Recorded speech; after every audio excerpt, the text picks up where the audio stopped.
बच्चों, welcome back to my channel. We are going to continue the chapter excretion and osmoregulation. Okay, after a very long time I'm coming with part 2 of this chapter. Part 1 में हमने introduction of this chapter देखा था. Okay, कि what aspects or concepts you have to study in this chapter. तो उस video को आप पहले देख लीजिए. Okay, तो आज हम लोग स्टार्ट करने जा रहे हैं part 2 waste processing. Okay, and what you're going to study in waste processing. Okay, कि हमारा बॉडी या एनिमल का बॉडी नेचुरली जितने भी मेटाबॉलिक वेस्ट तैयार करता है, ओके, तो इसके लिए तैयार करता है कि या तो वो एक्सेस हो जाता है या वो टॉक्सिक हो जाता है बॉडी के लिए, तो उसको बॉडी से सूटेबल तरीके से निकालना है.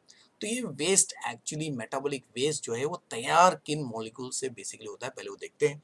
एज वी नो, तो बॉडी जो है सेल बेसिकली 4 इंपॉर्टेंट बायोमोलिक्यूल से बनता है. Carbohydrate, you got carbohydrate, we have got fat या lipids, we got proteins and nucleic acid. They are the 4 fundamental biomolecules which make the major component, major organic component of the cell, as we are already learned. ठीक है, अभी देखिए, तो body naturally carbohydrate को, fat को, protein को, nucleic acid को naturally structure के लिए या फंक्शन के लिए यूज करता है. और फाइनली जब कार्बोहाइड्रेट, फैट, लिमिट, प्रोटीन और न्यूक्लिक एसिड यूज हो जाते हैं तो फाइनली उनको ब्रेक डाउन करके एनर्जी रिलीज करने के लिए यूज किया जाता है. अगर नहीं हुआ तो उसको सूटेबल, उसके जो कंपोनेंट है उसको इस फॉर्म में तैयार करते हैं ताकि बॉडी से वो easily, you can C safely निकल जाए. ठीक है ना, अंडरस्टूड.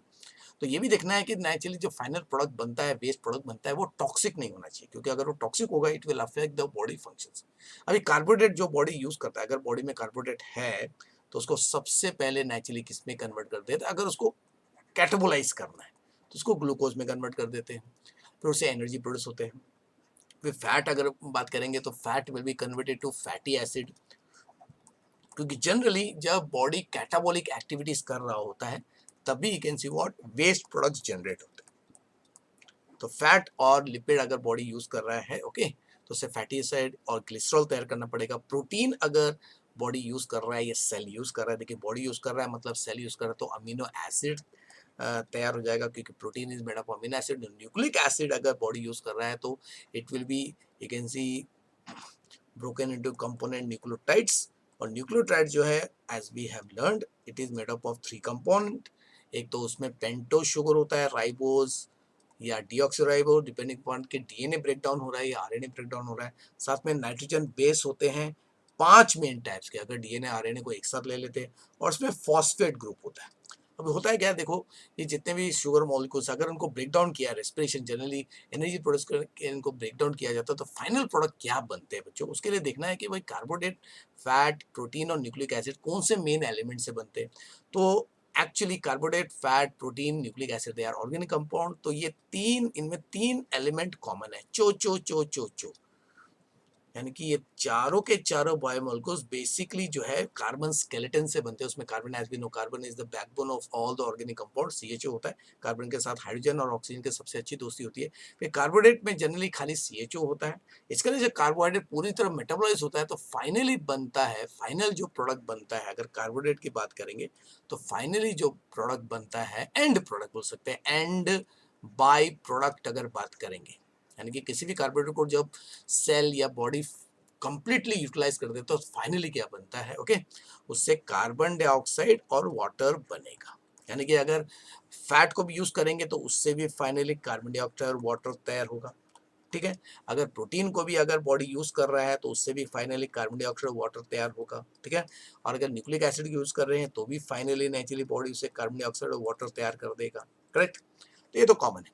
लेकिन फैट में, कुछ फैट में नेचुरली कार्बन, हाइड्रोजन, ऑक्सीजन के साथ फॉस्फेट भी रहता है.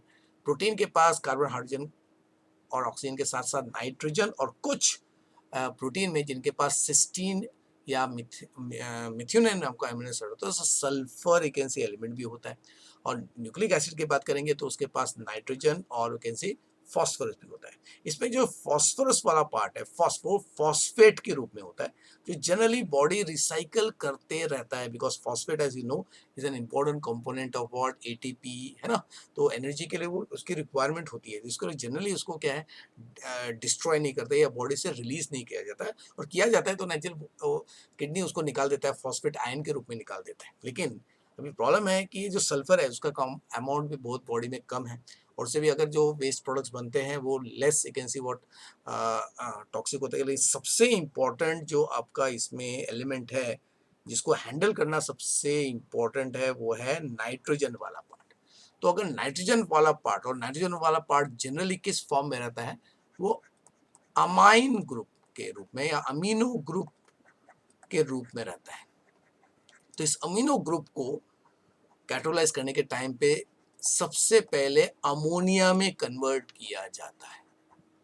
In ammonia is highly toxic. Ammonia का एक प्रॉब्लम है कि it is highly toxic for any form of life. इसके लिए अगर एनिमल के बॉडी में अमोनिया तैयार हो गया तो ammonia has to be removed immediately या it has to be converted into less toxic substance. तो वही किया जाता है कि यू कैन सी कि कुछ एनिमल्स जो है जो अमोनिया तैयार करते हैं, अमोनिया अगर तैयार हो जाता है तो उसको इमीडिएटली रिमूव कर देते हैं। लेकिन अगर ऐसा पॉसिबल नहीं है तो फिर अमोनिया को या तो यूरिया नहीं तो यूरिक एसिड जो लेस टॉक्सिक होते हैं उनमें कन्वर्ट करके बॉडी से निकाल दिया जाता है। और आज के सेशन में हम लोग इसी कन्वर्जन्स को, इसी मेटाबॉलिक प्रोसेसिंग को देखने वाले हैं कि कौन कौन से मैनर, क्या ये खाली 3 इंपॉर्टेंट नाइट्रोजन बेस्ड मॉलिक्यूल्स हैं या इसके अलावा भी कोई दूसरे मॉलिक्यूल्स हो सकते हैं। क्योंकि बॉडी का सबसे इंपॉर्टेंट मेटाबॉलिक बेस्ड कौन सा था, मोस्ट इंपॉर्टेंट होता है नाइट्रोजिनस बेस्ड। ओके, क्योंकि नाइट्रोजनस कंपाउंड जो है ओके उनको बॉडी से प्रॉपर तरीके से निकालना बहुत जरूरी होता है। बिकॉज ज़्यादा करके नाइट्रोजन वेस्ट कंपाउंड जो होते हैं ओके उसकी शुरुआत अमोनिया से ही होती है। चलो बच्चों, अभी देखिए अभी प्रॉब्लम क्या है बॉडी किसी भी एजेंसी एनिमल के साथ क्या प्रॉब्लम है कि body of the organism can store excess carbohydrate and fat. अगर आपने ज़्यादा कार्बोहाइड्रेट फैट खा लिया तो वो एक्सेस कैसे चर्बी के रूप में आपका जमा हो जाएगा। लेकिन बॉडी जो है अगर एक्सेस प्रोटीन कंज्यूम करता है तो उसके साथ एक्सेस अमीनो एसिड आ जाता है, क्योंकि प्रोटीन्स अमीनो एसिड से बनता है। अभी प्रॉब्लम ऐसा है बच्चों कि एक्चुअली जनरली 20 अमीनो एसिड की जरूरत पड़ती है प्रोटीन्स बनाने के लिए। लेकिन इन 20 अमीनो एसिड में से 8 अमीनो एसिड ऐसे हैं जो असेंशियल होते हैं और बाकी के जो 12 अमीनो एसिड होते हैं वो नॉन असेंशियल होते हैं। तो आपको ये बेसिक मालूम होगा कि असेंशियल मॉलिक्यूल किसको कहा जाता है। वो मॉलिक्यूल जो आपका बॉडी तैयार नहीं कर सकता, उसको फूड के थ्रू लेना ही पड़ेगा आपको, उनको असेंशियल कहते हैं। और ऐसे मॉलिक्यूल जो असेंशियल मॉलिक्यूल को मॉडिफाई करके बनाया जा सकता है, यानी कि जो बॉडी में तैयार हो सकता है, उसको नॉन असेंशियल कहते हैं। जैसे ह्यूमन की बात करेंगे, कोलेस्ट्रॉल एक ऐसा फैट है जो हमारे बॉडी के लिए नॉन असेंशियल है। अभी non essential in what sense, क्योंकि कोलेस्ट्रॉल को आपको डाइट में लेने की जरूरत नहीं, यानी कि कोई भी फूड, अगर किसी फूड में कोलेस्ट्रॉल नहीं है तो भी चलेगा, क्योंकि बॉडी को जितना कोलेस्ट्रॉल चाहिए वो बॉडी दूसरे फैट को मॉडिफाई करके बना सकता है। इसके लिए कोलेस्ट्रॉल को आपके फूड में एक्सटर्नल सोर्स जो है जैसे ओके फैट से लेने की जरूरत नहीं है। इसके लिए अगर आप, क्योंकि अगर आपने कोलेस्ट्रॉल वाला फूड कंज्यूम किया तो वो एक्सेस कोलेस्ट्रॉल जो होगा it will become you can see what problematic for the body. Okay, इसके लिए ऐसे फैट ही कंज्यूम किया जाता है जिसमें आपका असेंशियल फैटी एसिड होने चाहिए, असेंशियल फैट होना चाहिए, नॉन असेंशियल नहीं होना चाहिए। ओके, तो इसके लिए जो भी प्रोटीन हम लोग खाते हैं वो प्रोटीन ऐसे प्रोटीन होने चाहिए जिसमें एसेंशियल अमीनो एसिड का अमाउंट ज़्यादा होना चाहिए और नॉन एसेंशियल का कम होना चाहिए। अभी बॉडी के पास अगर एक्सेस अमीनो एसिड आ गया तो उसको तो फैट में कन्वर्ट नहीं किया जा सकता, तो फिर बॉडी क्या करता है, तो एक्सेस अमीनो एसिड को असेंशियली फिर सबसे पहले ब्रेक किया जाता है, क्योंकि उसका जो कार्बन वाला पार्ट है, जो पिछले डायग्राम में बता था, कार्बन वाला पार्ट कम से कम यूज कर लो, लेकिन उससे अमोनिया तैयार हो जाएगा। ओके, तो इस प्रोसेस की शुरुआत कैसे होती है, जो अमाइन ग्रुप है उसको निकाल देना है। ओके, तो इस प्रोसेस को कहते हैं डीएमिनेशन। डी मतलब रिमूव करना, तो डीएमिनेशन से शुरुआत होती है। ओके, यानी कि किसी भी नाइट्रोजन कंटेनिंग कंपाउंड के पास अगर आपका NH2 ग्रुप होता है, NH2 ग्रुप, इस ग्रुप को अगर आपने सेपरेट कर दिया उस मॉलिक्यूल से तो उसको डीएमिनेशन कहते हैं, मतलब removal of amine group. Amine group जो है उसको निकालना है, यहां से you can see what protein का ब्रेकडाउन स्टार्ट होता है। ओके, तो इस प्रोसेस में जो अमाइन ग्रुप है ओके उसको सेपरेट किया जाता है। लेकिन अमाइन ग्रुप को सेपरेट करने की वजह से तैयार होता है एक टॉक्सिक मॉलिक्यूल कॉल्ड अमोनिया, जो अभी मैंने आपको बताया। ओके, तो ये जो टॉक्सिक अमोनिया है इसको या तो इमीडिएटली बॉडी से रिमूव करना है, अगर नहीं कर सकते तो उसको फिर लेस टॉक्सिक कंपाउंड्स जैसे आपका यूरिया या यूरिक एसिड में आपको कन्वर्ट कर देना है, तब उसको सेफली यू कैन सी निकाला जा सकता है। तो इस प्रोसेस के बारे में हम लोग फिर से देखने वाले मोड, क्योंकि जितने मोड है एनिमल के पास बेसिकली जनरली 3 तरीका होता है, या तो अमोनिया निकालो, अमोनिया नहीं निकाल सकते तो यूरिया निकालो, यूरिया नहीं निकाल सकते तो यूरिक एसिड जो है उसको निकाला जाता है। तो based on you can say which is the main nitrogenous waste product, animal के 3 मोड्स ऑफ एक्सक्रीशन है, अमोनोटेलिज्म, यूरियोटेलिज्म एंड यूरिकोटेलिज्म। ये हम लोग you can see next episode में देखने वाले हैं। ओके, तो इसका मतलब है प्रोटीन को अगर बॉडी मेटाबोलाइज करता है तो सबसे पहले उसके अमीनो एसिड को सेपरेट किया जाता है, उसमें जो एसेंशियल वाले हैं उसको रिसाइकल कर सकते हैं, उसको वापस किसी दूसरे अमीनो प्रोटीन बनाने के लिए यूज हो जाएगा, लेकिन जो नॉन एसेंशियल है, जो एक्सेस है, तो उसका फिर डीएमिनेशन ही करना पड़ता है। ओके, चलिए अभी हम लोग देखते हैं कि जो प्रोटीन का मेटाबॉलिज्म होता है उससे कौन कौन से मेन बेस तैयार होते हैं। तो अभी मैंने आपको बताया सेम, यही फिर से देखते हैं डिटेल में। ओके, कि सबसे पहले प्रोटीन का डीएमिनेशन किया जाता है। तो प्रोटीन का डीएमिनेशन होता है, डीएमिनेशन से तैयार होता है आपका अमीनो एसिड। और अगर आपको मालूम होगा एक प्रोटीन को बनाने के लिए हमारे बॉडी को 20 अलग अलग टाइप के अमीनो एसिड की जरूरत पड़ती है। फिर से देखते हैं, एक सिंगल अभी जो आपको स्ट्रक्चर दिख रहा है ये आपका एक बेसिक अमीनो एसिड का स्ट्रक्चर है, जिसमें एक सेंट्रल कार्बन आपको दिख रहा है, ये सेंट्रल कार्बन है। और एक अमीनो एसिड का स्ट्रक्चर एक कंपेयर करेंगे तो एकदम आपका मीथेन जैसा है। जैसे सेंट्रल कार्बन के एक ऐसे 4 कॉर्नर में 4 हाइड्रोजन्स अगर जोड़ देंगे तो इससे आपका सिंपलेस्ट हाइड्रोकार्बन या कार्बन कंपाउंड बनता है, दैट इज मीथेन, जो हमको मालूम है, इजंट इट? जस्ट इमेजिन इसी मीथेन के एक हाइड्रोजन तो नेचुरली इधर दिख ही रहा है आपको। सो एक हाइड्रोजन जो लेफ्ट वाला हाइड्रोजन है उसको मैंने रिप्लेस कर दिया यहाँ पे अमाइन ग्रुप से। तो ये आपका अमाइन ग्रुप है, जो ऊपर लिखा हुआ है ये अमाइन ग्रुप है, जिसको हम लोग NH2 भी लिख सकते हैं, ठीक है ना। तो इसके लिए अमीनो, और आपको मालूम है कि अमाइन ग्रुप जो है ऑर्गेनिक केमिस्ट्री में इसकी वजह से बेसिक नेचर डेवलप होता है। फिर जो राइट साइड का हाइड्रोजन है, इस हाइड्रोजन को अगर मैंने रिप्लेस कर दिया, उसको रिप्लेस कर दिया मैंने COOH ग्रुप से, मतलब COOH ग्रुप जो एसिडिक ग्रुप है, जो आपको मालूम है ऑर्गेनिक केमिस्ट्री में एसिडिक नेचर COOH ग्रुप की वजह से आता है।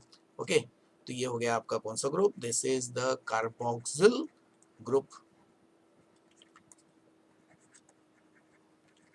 ओके, और फिर यू गॉट ये R group. What is this R group? This R group is the variable group. ये वेरिएबल ग्रुप है और 20 टाइप के अमीनो एसिड इसके लिए अलग अलग टाइप के हैं, बिकॉज हर 20 टाइप का अमीनो एसिड का ये जो R ग्रुप होता है ये अलग अलग टाइप का होता है, यानी कि द R ग्रुप जो है वही हर अमीनो एसिड में अलग रहता है। अदरवाइज जो बाकी का ऊपर का जो जितने भी स्ट्रक्चर दिख रहा है, हर आपके अमीनो एसिड में एक हाइड्रोजन, एक जो कार्बन की एक वैलेंसी हाइड्रोजन से, दूसरी वैलेंसी अमाइन ग्रुप से, तीसरी वैलेंसी कार्बोक्सिलिक ग्रुप से सेटिस्फाई होता है, और जो चौथा वैलेंसी है वो हर अमीनो एसिड में अलग अलग ग्रुप से सेटिस्फाई होता है। तो it can be anything between hydrogen, वो दूसरा अमाइन ग्रुप हो सकता है, मिथाइल ग्रुप हो सकता है, इथाइल ग्रुप हो सकता है, ओके, ये आपका बेंजिल ग्रुप हो सकता है। तो डिपेंडिंग अपॉन एक अमीनो एसिड के उस आर ग्रुप में कौन सा अमीनो एसिड और कौन सा ग्रुप जुड़ा हुआ है, उसी तरह 20 अमीनो एसिड डिफाइन हो गए, ठीक है। अब जब कैटाबोलिज्म होगा तो क्या होगा कि सबसे पहले अमाइन ग्रुप निकाल देते हैं। तो अमाइन ग्रुप अगर निकाल दिया, अमाइन ग्रुप निकालने से अमोनिया बनता है, तो इस अमोनिया को निकाल दो डायरेक्ट, है ना। तो इस प्रोसेस को हम लोग कहते हैं अमोनोटेलिज्म। ओके, अगर एनिमल के पास ये एबिलिटी है कि अमोनिया अगर तैयार हो गया तो उसको इमीडिएटली निकाल सकता है, तो इस प्रोसेस को अमोनोटेलिज्म कहते हैं। लेकिन अगर पॉसिबल नहीं है तो फिर अमोनिया को कन्वर्ट कर देते हैं यूरिया में और यूरिया निकाल देते हैं। अगर यूरिया निकाल रहे हैं तो उसको यूरियोटेलिज्म कहते हैं। जैसे humans they are ureotelism show करने वाले एनिमल्स हैं। और अगर ऐसा भी पॉसिबल नहीं है, यूरिया को भी नहीं निकाल पाएंगे, क्योंकि ये जो एबिलिटी है ये आपका वाटर सॉल्युबिलिटी पे डिपेंड करता है, या कितना पानी लगता है अमोनिया को निकालने के लिए, यूरिया को निकालने के लिए, उस पर डिपेंड करता है। और ये डिपेंड करता है कि एनिमल कौन से इन्वायरमेंट में रहता है। तो वही बहुत ही इंटरेस्टिंग एस्पेक्ट है, तो नेक्स्ट एपिसोड में हम लोग देखने हैं। तो जो एनिमल यूरिया प्रोड्यूस करने के बाद भी उसको नहीं निकाल पाते, तो फिर वो क्या करते हैं, यूरिया को कन्वर्ट कर देते हैं यूरिक एसिड में, और यूरिक एसिड को निकाल दिया जाता है। इस प्रोसेस को यूरिकोटेलिज्म कहते हैं। और यही आपका 3 फंडामेंटल मोड्स है। These are the 3 modes, okay, 3 modes, 3 main modes of what, excretion. ये हम लोग नेक्स्ट एपिसोड में इसको डिटेल में देखेंगे, ओके, कि ऐसा क्यों हो जाता है, अमोनिया कैसे बनता है, यूरिया कैसे बनता है, यूरिक एसिड कैसे बनता है, ये सब लोग नेक्स्ट एपिसोड में देखने वाले हैं, ओके। तो इनडायरेक्टली प्रोटीन मेटाबॉलिज्म से जनरली सबसे पहले अमोनिया बनता है, फिर उस अमोनिया को या तो एनिमल निकाल देता है, नहीं तो यूरिया में कन्वर्ट कर देता है और निकाल देता है, या तो यूरिया से यूरिक एसिड में कन्वर्ट करने के बाद निकाल देता है, ओके। चलिए, फिर इसके अलावा और कौन से बेस, अभी कुछ ऑर्गेनिज्म में थोड़ा सा मॉडिफिकेशन है। अमोनिया तो बनता है, लेकिन अमोनिया को फिर यूरिया में नहीं तैयार कन्वर्ट करते हैं, किसी दूसरे मॉलिक्यूल में कन्वर्ट करके उसको बॉडी से निकाल देते हैं। तो ये पूरी तरह डिपेंड करता है कि ऑर्गेनिज्म कौन सा टाइप का है, किस इन्वायरमेंट में रहता है, और उसके पास कौन सा एंजाइम सिस्टम है, मैकेनिज्म है, ओके। तो कुछ के बारे में अभी देखते हैं। तो एक तरीका है, ओके, तो कुछ एनिमल्स जो है वो प्रोटीन से आपका अमीनो एसिड निकालने के बाद अमोनिया बनता है, उसको कन्वर्ट कर देते हैं इनटू ए कंपाउंड जिसको कहते हैं टीएमओ। टीएमओ का फुल फॉर्म है ट्राई मिथाइलमाइन ऑक्साइड, ट्राई मिथाइलमाइन ऑक्साइड। तो ये कैसे बनता है, इसको पहले शॉर्ट में लिख देते हैं। यहाँ पे क्या होगा कि जो अमोनिया बनता है, अमोनिया जो है उसमें मिथाइल ग्रुप ऐड कर देते हैं, CH3 ग्रुप ऐड करते हैं, मिथाइल ग्रुप, और उससे बन जाता है आपका TMA। व्हाट इज TMA, देखो ऊपर लिखा हुआ है tri methyl amine. Tri methyl amine तैयार हो जाता है। तो ये ट्राई मिथाइल अमाइन जो है, ओके, इसको ऑक्सीडाइज किया जाता है, और ऑक्सीडाइज मतलब ऑक्सीजन ऐड करते हैं, तो इससे बन जाता है TMO, that is tri methyl amine oxide. और ये TMO is non-toxic and it is soluble in water and it can be removed easily by the animal body। तो देखिए क्या लिखा है, तो किसमें होता है, देखो सर्टन मराइन मोलस्क, देखो मोलो मोलो बॉडी वाले, ओके, अंडरस्टूड, मतलब सॉफ्ट जो आपके शेल्ड जितने भी मोलस्कन्स है जनरली वो, फिर क्रस्टेशियंस, ये क्रैब फैमिली वाले, आर्थ्रोपोड्स है क्रैब फैमिली वाले, ओके। फिर टीलियोस्ट फिशेस मतलब बोनी फिशेस, बोनी फिशेस याद रखो बच्चों, ओके, क्योंकि आप नीट का अगर तैयारी कर रहे हैं तो उसमें ये टर्म बहुत ही इंपॉर्टेंट है, ओके।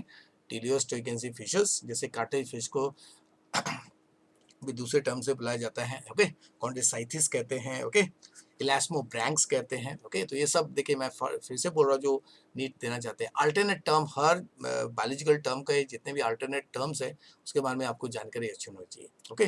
तो फर्स्ट क्या करते हैं, वो ट्राई मिथाइल अमाइन बनाते हैं फ्रॉम अमोनिया। इस प्रोसेस में मिथाइल ग्रुप ऐड किया जाता है, जिसके लिए इसको मिथाइलेशन कहेंगे, यानी कि पहला डीएमिनेशन होता है, यानी कि डीएमिनेशन के बाद मिथाइलेशन किया जाता है, बाद में ऑक्सीडेशन करते हैं, यानी कि टीएमए जो है, इट इज ट्राई मिथाइलामाइन टीएमए, उसको ऑक्सीडाइज करके उसको ट्राई मिथाइलामाइन ऑक्साइड में कन्वर्ट कर देते हैं और उसको फिर बॉडी से निकाल दिया जाता है, ओके। तो ये प्रोसेस मैंने यहाँ पे शॉर्ट में बता दिया, ठीक है। अब कुछ एनिमल्स क्या करते हैं, जो भी अमाइन ग्रुप तैयार होता है उसको ग्वानिन में कन्वर्ट कर देते हैं।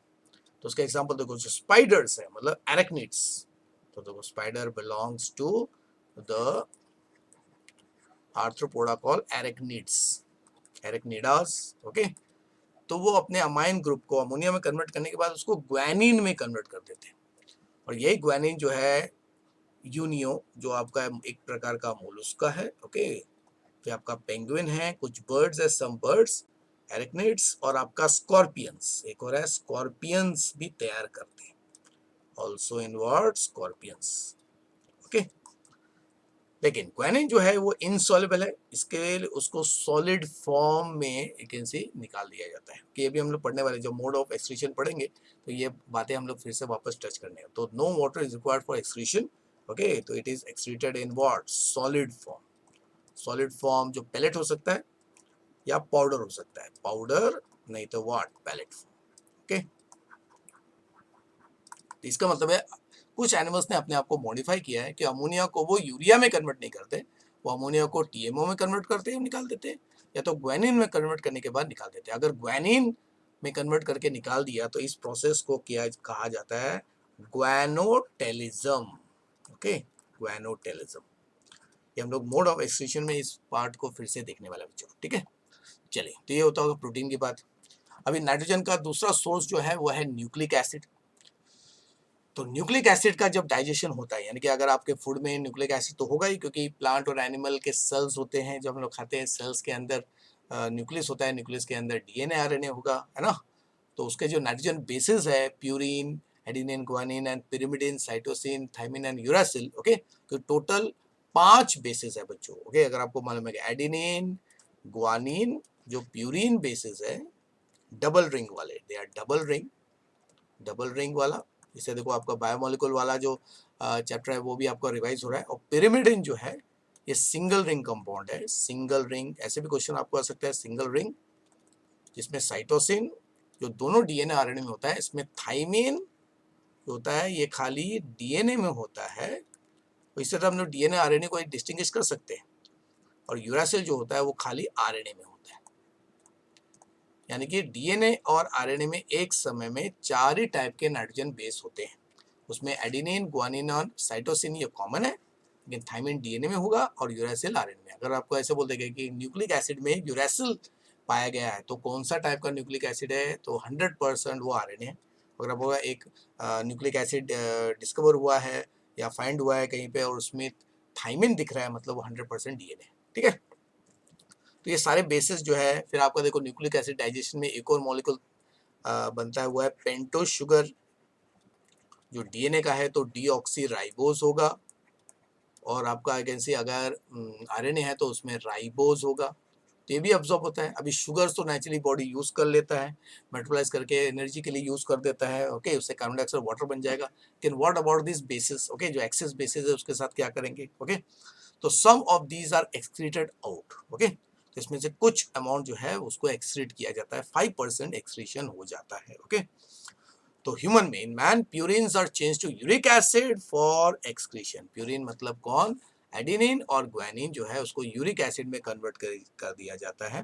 फिर कुछ मैमल्स में नाइट्रोजन बेसिस जो है उसको एलेंटोइन नाम के मॉलिक्यूल में कन्वर्ट कर दिया जाता है, okay. Insect, amphibians, reptiles and birds also excrete this basis in the form of what, uric acid. यानी कि एक्सेस नाइट्रोजन बेसिस को यूरिक एसिड में कन्वर्ट करके निकाल दिया जाता है, ओके।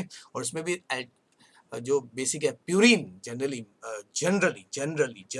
अगर मैं बात करूंगा, जनरली प्यूरिन्स जो है उसका एक्सक्रीशन जो है वो ज्यादा किया जाता है, एडेनिन एंड आपका व्हाट, ग्वानिन, ओके, जिसको यूरिक एसिड में कन्वर्ट किया जाता है, ओके। फिर फ्रेश वाटर मोलस्का की बात करेंगे और क्रस्टेशियंस, आर्थ्रोपोडा की बात करेंगे। तो वो इन बेसिस को क्या करते हैं, अमोनिया के रूप में एक्सक्रीट कर देते हैं, ओके। यानी कि इन बेसिस का अमोनिया ग्रुप जो है निकाल देते हैं, अमाइन ग्रुप निकाल के उसको अमोनिया में कन्वर्ट करके निकाल दिया जाता है, ओके। क्योंकि they are found in what, water, तो पानी में रहता है, तो इसके लिए उनको अमोनिया के रूप में निकालना ज्यादा इजी पड़ता है, ठीक है। चलिए, अब इसके अलावा ये जो कंपाउंड्स अभी हमने देखे ये तो आपके मेन थे। अब इसके अलावा और कोई दूसरे एक्सक्रीटरी सब्सटेंस होते हैं क्या? यस, जरूर होते हैं। You got hippuric acid and ornithuric acid. Hippuric acid and ornithuric acid. इसमें ऑर्नी अगर आपको वर्ड मालूम होगा, ऑर्नी किसको कहते हैं? Birds, okay. ये बर्ड्स में तैयार होता है ये एसिड, ओके। तो कैसे? So sometime the food of rabbit and other mammals में contain traces of benzoic acid. यानी कि अगर देखो ये शाकाहारी कैन सी व्हाट एनिमल्स है, अगर वो अपने फूड ऐसे फूड खा रहे हैं जिसमें बेंजोइक एसिड होता है, और ये जो एसिड होता है, okay, understood, may be form in small amount during fat metabolism. या तो फूड में होगा, नहीं तो फैट को यूज करने के टाइम पे बेंजोइक एसिड बन जाता है और ये हाईली टॉक्सिक होता है। यानी कि कुछ एनिमल्स जो खाना खाते हैं, जो फूड खाते हैं, उसमें बेंजोइक होता है। अगर आपको जानकारी के बता दो, बेंजोइक एसिड जनरली यूज किया जाता है एज प्रिजर्वेटिव्स। हाँ, it is one of the preservatives. तो हमारे खाने को सेफ रखने के लिए उसमें बेंजोइक एसिड ऐड किया जाता है, ओके। लेकिन वो देखो हाईली टॉक्सिक है, ज्यादा अमाउंट में अगर बेंजोइक एसिड रहेगा तो it is highly toxic, okay. और फैट मेटाबॉलिज्म में भी benzoic acid you can see बन जाता है। As it is absorbed in blood, it is combined with glycine and इसको चेंज कर देते हैं फिर हिप्पुरिक एसिड में। तो बेंजोइक एसिड जो है वो आपका टॉक्सिक है, तो उसको हिप्पुरिक एसिड में कन्वर्ट कर देते हैं। तो कैसे? तो बेंजोइक एसिड जो है, बेंजोइक एसिड उसको ग्लाइसिन नाम के अमीनो एसिड के साथ कंबाइन करते हैं और बन जाता है हिप्पोरिक एसिड, HA शॉर्ट में लिखा, और उसको फिर निकाल दिया जाता है।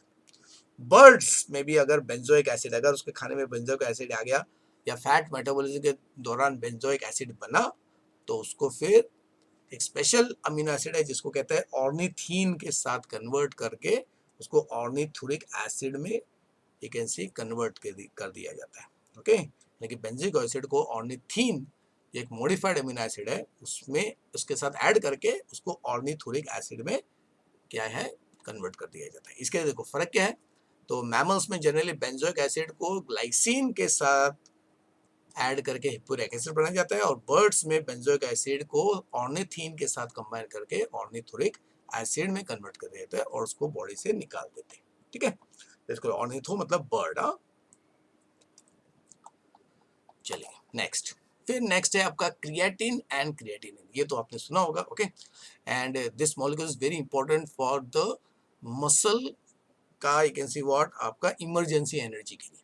तो मसल सेल्स के पास यू कैन सी मॉलिक्यूल होता है जिसको कहते हैं क्रिएटिन फॉस्फेट, और ये क्या करता है, इसका काम है कि ये फॉस्फेट को प्रोवाइड कर देना एटीपी बनाने के लिए, अगर मसल को ज्यादा एनर्जी की जरूरत पड़ रही है। ओके, यू नो कि मसल के कॉन्ट्रैक्शन और रिलैक्सेशन के लिए एटीपी की जरूरत पड़ती है, और मसल अगर बहुत तेजी से काम कर रहा है या ज्यादा एफर्ट लेके काम कर रहा है तो उसको फिर एटीपी की कमी हो जाती है, तब जाके ये मॉलिक्यूल जो है फॉस्फेट को रिलीज कर देता है। लेकिन इस प्रोसेस में ये जो क्रिएटिन है वो ब्लड में रिलीज हो जाता है विच इज टॉक्सिक, तो उसको फिर बॉडी से निकालना है। ओके, तो creatine phosphate is a high energy molecule, इसके बारे में हम लोग वापस स्टडी करने वाले हैं। Okay, and serve for the storage of bio energy like what, ATP, यानी कि मसल में नेचुरली एटीपी के साथ साथ क्रिएटिन फॉस्फेट को भी स्टोर करके रखा जाता है, और ये इमरजेंसी में क्या है, एटीपी जब फॉस्फेट को लूज करता है तब एटीपी को एडिशनल फॉस्फेट कौन देता है, ये क्रिएटिन फॉस्फेट देता है। तो ये क्रिएटिन बनता कैसे है, ये बनता है 3 अमीनो एसिड से, गैम, अब याद रखो, देखो गैम, तो G for glycine, A for arginine and M for what, methionine. तो excess amount this phosphate is however excreted out as what, creatine, या उसको क्रिएटिनिन में कन्वर्ट कर देते हैं। अगर आपको मालूम होगा क्रिएटिन और क्रिएटिनिन ये पूरी तरह एक्सक्रीट होना चाहिए, और इसके लिए ये दोनों का अमाउंट ब्लड में एकदम कम होना चाहिए। अगर ब्लड में इन दोनों मॉलिक्यूल का अमाउंट ज्यादा है, इसका मतलब है किडनी जो है वो ठीक से काम नहीं कर रहा है। ओके, तो इसके बारे में देखो, ये लिखा है, देखो increased level of plasma creatinine जो है it is a indicator that आपका किडनी जो है वो ठीक से ब्लड को फिल्टर नहीं कर रहा है। तो इसके बारे में हम लोग नेक्स्ट एपिसोड में देखने वाले हैं। ओके, बिकॉज एक टेस्ट होता है, अगर एक पर्सन का किडनी डॉक्टर को लगता है कि ठीक से काम नहीं कर रहा है, तो उसके लिए एक टेस्ट होता है जिसको कहते हैं kidney function test, kidney function test. उस टेस्ट में बहुत सारे टेस्ट होते हैं, एक टेस्ट इसका भी होता है, प्लाज्मा में कितना क्रिएटिन है, उसको सीरम क्रिएटिनिन भी कहा जाता है। तो एक टेस्ट है सीरम क्रिएटिनिन कितना है। ओके, इसका लेवल अगर ज्यादा है, नॉर्मल से ज्यादा है, इसका मतलब किडनी जो है वो ब्लड को ठीक से फिल्टर नहीं कर पा रहा है। चलिए अभी जाते जाते आज का एपिसोड में देखते हैं कि एक्सक्रीशन के मेन मोड कैसे है। देखो अभी कार्बोहाइड्रेट और फैट जो अगर मेटाबोलाइज हो गया, कार्बोहाइड्रेट, कार्ब्स एंड फैट्स, इनका ज़्यादा प्रॉब्लम नहीं, क्योंकि जब ये बॉडी मेटाबोलाइज करते हैं अल्टीमेटली कार्बन डाइऑक्साइड और वाटर बन जाता है। ठीक है, लेकिन प्रोटीन और आपका न्यूक्लिक एसिड ये जब बॉडी मेटाबोलाइज करता है, ओके, तो इससे अल्टीमेटली अमीनो ग्रुप्स रिलीज होते हैं, और अमीनो ग्रुप से नेचुरली या तो अमोनिया बना देते हैं, अमोनिया से यूरिया बनता है, और यूरिया से क्या है, यूरिक एसिड बनाया जाता है। तो ये 3 मोड्स है या 3 मेन तरीके हैं जिस तरीके से जनरली एनिमल किंगडम में वेस्ट को बॉडी से बाहर निकाला जाता है। या तो अमोनिया के रूप में अगर निकाल दिया तो उसको कहते हैं अमोनोटेलिज्म। अगर यूरिया के रूप में बॉडी अपने नाइट्रोजन को निकाल रहा है तो उसको कहते हैं यूरियोटेलिज्म, और यूरिक एसिड के रूप में निकाल रहा है तो उसको कहते हैं uricotelism. Okay, because these 3 ammonia, urea and uric acid they are the main nitrogenous what waste. और इसके बारे में, इन तीनों मोड्स के बारे में हम लोग upcoming you can C episode में यू कैन सी देखने वाले हैं, और ये भी देखने वाले हैं कि ultimately why certain animals remove ammonia, certain removes urea and certain removes what uric acid. तो ये पूरी तरह डिपेंड करता है कौन सा मैकेनिज्म है बॉडी में, और उससे भी ज्यादा इंपॉर्टेंट कितना पानी अवेलेबल है इस एनिमल के पास। ओके, तो कैसे, ये जरा आप खुद भी पढ़ लेना, और हम नेक्स्ट एपिसोड में क्या है डिस्कस करने वाले हैं। अभी नेक्स्ट एपिसोड जो रहेगा उसमें हम लोग स्टडी करने वाले हैं another aspect of, you can see what आपका वो है ऑस्मो रेगुलेशन को थोड़ा डिटेल में देखने वाले हैं, क्योंकि एक्सक्रीशन के साथ साथ बॉडी से वाटर और सॉल्ट का भी लॉस होता है। जैसे बॉडी में सॉल्ट और वाटर का क्या होगा, इम्बैलेंस हो जाएगा, यानी कि एक्सक्रीशन के साथ साथ दूसरा साइमल्टेनियस जो काम करना पड़ता है वो है वाटर और सॉल्ट के लेवल को बैलेंस करना, जिसे ऑस्मो रेगुलेशन कहते हैं। और इस टॉपिक को हम लोग नेक्स्ट एपिसोड में स्टडी करने वाले हैं। ओके बच्चों, with this today we will end okay this session, and you can see you again in the next, you can see what episode. Till then, bye bye बच्चों, take care.